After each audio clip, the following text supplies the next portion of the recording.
siiyay ciidamo ka mid ah kuwa Amisom gaar ahaan kuwa ku sugnaa garoonka weyn ee magaalada Muqdisho waxaana halkaas ku nafwaayay ilaa iyo 11 neef oo geel ah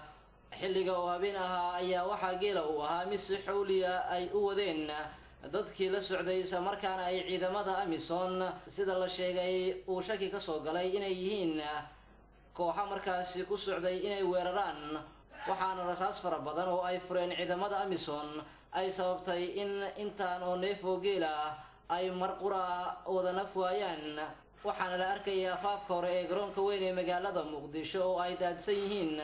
taasi oo xayiraad ku keentay gaadiidkii kala duwanaa ee qaarkood dadka u soo daabulayay garoonka weyn iyo kuwa BLK ee wadada isticmaala qaybaha kala duwan ee bulshada ee ku dhaqan waaxiga garoonka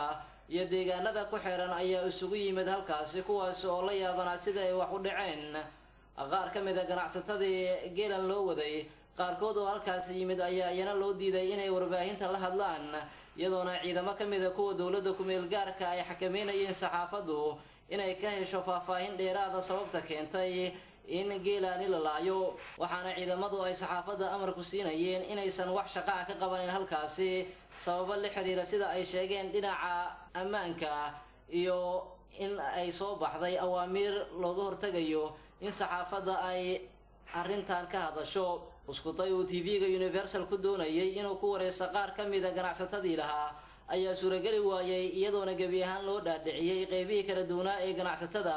gudaha garoonka weyn ee magaalada Muqdisho isla markaana lagu amray inaysan la hadlin warbaahinta